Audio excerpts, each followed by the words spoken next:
What is the story of Agent Crush?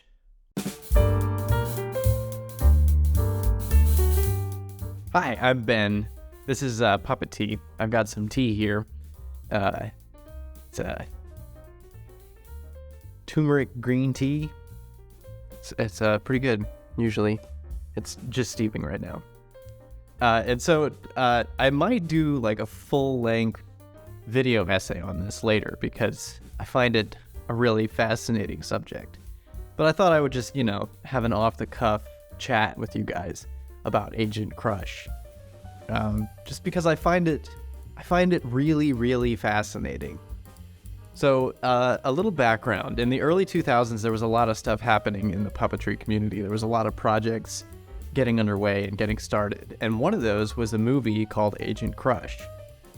Agent Crush is about a robotic James Bond character who kind of saves the world. It's kind of in the same universe as Team America, but it's more family-friendly, and the jokes are kind of a little bit more juvenile, to put it mildly. This film went into production somewhere around 2005, as near as I can tell. The documentation's a little bit sparse. And this is a preliminary video, so I'll get into more details later. But the general idea is around this time, as CGI is starting to take over the industry, this one guy, the director, Sean Robinson, decides, I'm going to make a movie with practical effects and puppets and dedicate it to Derek Meddings, who was the special effects guy on Jerry Anderson's shows and the James Bond movies and a lot of other great stuff. So yeah, he goes for it, full bore.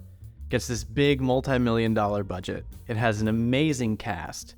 Johan Gruffudd, who's famous for the Hornblower TV series, and also for the Fantastic Four films that were coming out around that time. So very much a rising star. You've got Neve Campbell, you've got Brian Blessed, you've got Brian Cox, Danny Glover, just boatloads of stars. Roger Moore. I mean, it's off the chain how many great stars do voices in this movie. And, it's around 2007 or 2008, and the movie's completed, and nothing happens. Nothing happens. So there are people who have heard about this movie and are tracking it on social media, or what was the equivalent of social media at the time, just kind of like blogs and websites mostly. And I remember hearing about this movie and being like, this sounds amazing, I can't wait to see it. And then just getting a lot of radio silence for a long time. And basically what ended up happening here was Agent Crush, the multi-million-dollar puppet movie with a cast of stars and, to be honest, a lot of really high-quality production value. I mean, great cinematography, some really great models and sets, disappears and doesn't resurface for 11 years. That's right, 11 years. So it didn't actually show up until 2019, even though on IMDb and Wikipedia and other places it was listed as coming out in 2008, which obviously never happened. So what's the deal? Like, why Agent Crush? Why? And to be honest with you, only people who are on the inside really know. There's a lot of theories from people who claim to be investors or who claim to have been involved in the film. They get on social media or on blogs and leave comments and little clues and hints. But I haven't been able to find any documentation to kind of back up any of those claims. Not saying that they're not true, just saying that there's no way for me to really be sure. One big theory is that there was some sort of financial malpractice. So in a post from Mike Kane, a blogger who blogs about puppet things and is a great follow on Twitter, he kind of asked in 2011 what's happened to Agent Crush. And a guy claiming to be Sean Robinson, the director, left some comments, another guy who had claimed to be an investor left some angry comments, basically saying that Sean had bungled the financing of the film, that it was all a big mess, and the film was ruined and poorly made, and the investors were screwed.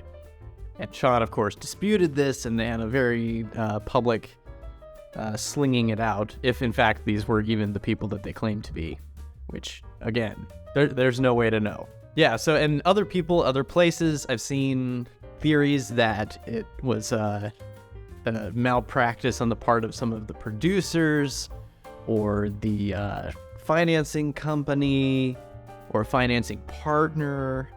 So basically like a business improper financing meant that the film had to be put under lock and key and got rid of.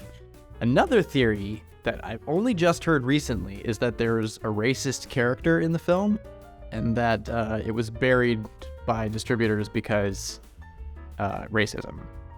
I don't think this one holds as much water.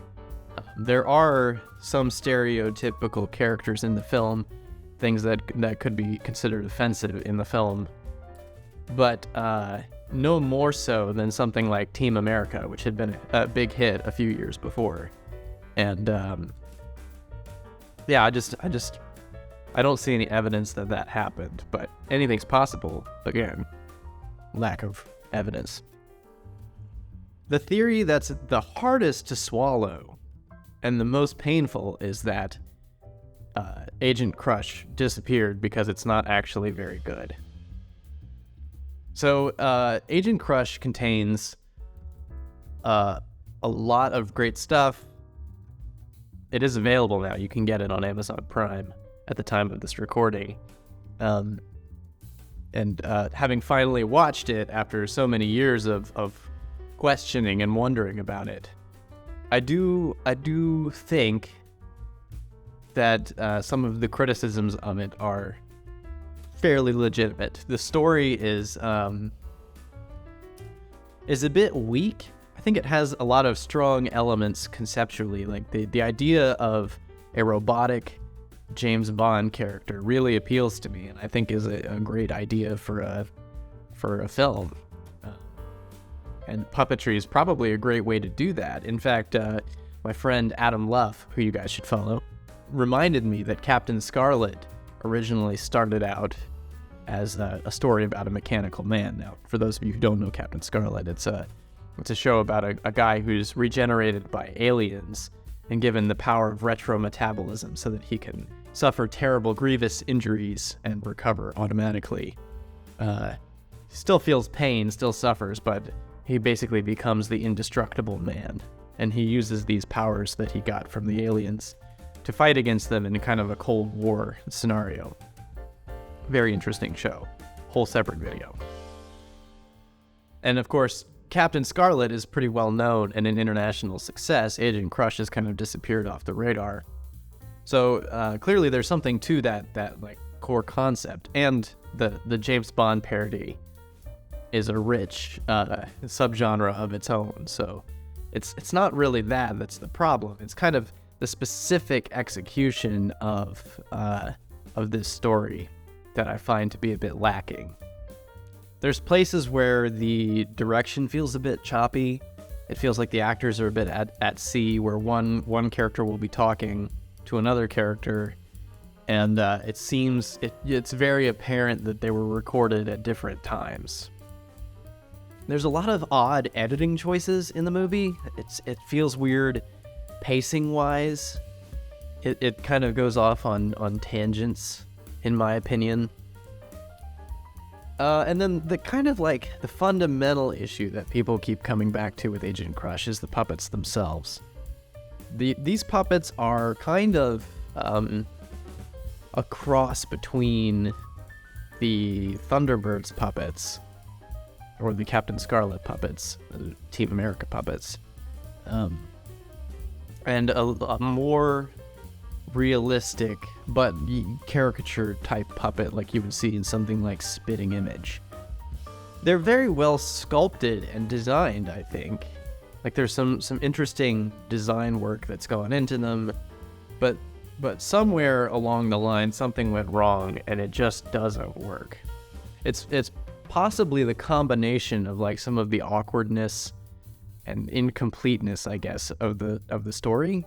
Like it feels almost like a first draft kind of screenplay, or a screenplay that could use a polish, put it that way, combined with some puppets that don't move or speak well.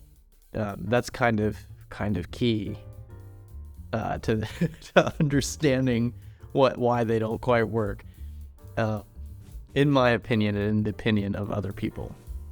It's definitely worth checking out if you're interested in this kind of thing, because it is available, and who knows for how long it will be available, because so some weird things continue to happen with this film. So it wasn't available for a long time, and when it finally was available in 2019, it just like popped up on Amazon with no announcement, and somebody saw it and posted about it in social media and said, well, there's this movie, Agent Crush, that nobody remembers, and it was supposed to be out 11 years ago, and now it's finally out. And of course, everybody, who was interested in that sort of thing went out and bought it, and then had more questions than answers. So yeah, that's the mystery of Agent Crush. So, but what does all this mean? What does all this have to do with anything? It's very scary to know that you can get millions of dollars and investors and backing, and even get stars in your movie. And nothing will happen. Despite what I've said about the puppets and the storytelling, it's obvious that a lot of care and craftsmanship went into those puppets. I mean, they're not just something that like somebody rushed or put not enough effort into. Like, there was a lot of effort. They still don't work, and that's kind of like and the same for the story. Really, the story is obviously something. The beats are there for a good story. It's just some of them are too far apart, and some of them don't really make sense, and all the rest of it that makes it feel disjointed and incomplete, or the jokes are inserted at the wrong time. But that doesn't mean that the screenwriter didn't work hard. So it kind of raises this question of how do we make sure that doesn't happen to us? Because if you're like me, you want to keep on making puppet films and puppet shows, and you want to keep exploring this medium and pushing it to its limits. And experimenting means there's going to be a lot of failures. And you look at something like Agent Crush, and certainly the fact that it didn't reach an audience until 2019 is a bit of a failure. Whatever your opinion of the film itself. So what do we do with that knowledge? This knowledge that all these people worked so hard, and the results were disappointing. I think it has to come back to philosophy. So Werner Herzog is a great filmmaker, not a super financially successful filmmaker, I would say. His movies are definitely not in the Spielberg, Lucas spectrum, even though he's kind of that generation. When Herzog was making one of his earliest films, in the Peruvian jungle, it's a story called Aguirre, The Wrath of God. Incredible movie. An interviewer asked him years and years later, you were a young man and you were leading this team of people under difficult circumstances to make this story. How did you deal with that? How did you get through with that? Or were you nervous? Were you afraid? And he said, no, I wasn't afraid, because I fortified myself with philosophy. I think that's sort of the key, is really you have to fortify yourself with the philosophy. And what philosophy is that? It's the philosophy of your art. So if you love the art, then you're going to keep at it. And the process itself should be its own reward. So if the results don't come through for you in whatever way, whether that's creatively, it doesn't work as a creative thing, whether it doesn't work for an audience, whether it doesn't work financially, none of those things matter if you get satisfaction and joy from the process itself, and if you have the perseverance to come back from a failure and try again. And I understand there are financial limitations to making movies. The failure of something like Agent Crush might be an obstacle for Sean Robinson making his next movie, but that doesn't mean that he can't make another movie or that he can't keep trying. I suspect that he is out there somewhere trying, to do what? I don't know. Whatever his next project may be. So that's the point, is to try and find satisfaction in the work itself. I am by no means at that point yet in my creative life. It stings. It stings to fail. It stings to watch other people fail. But that's an essential part of growth.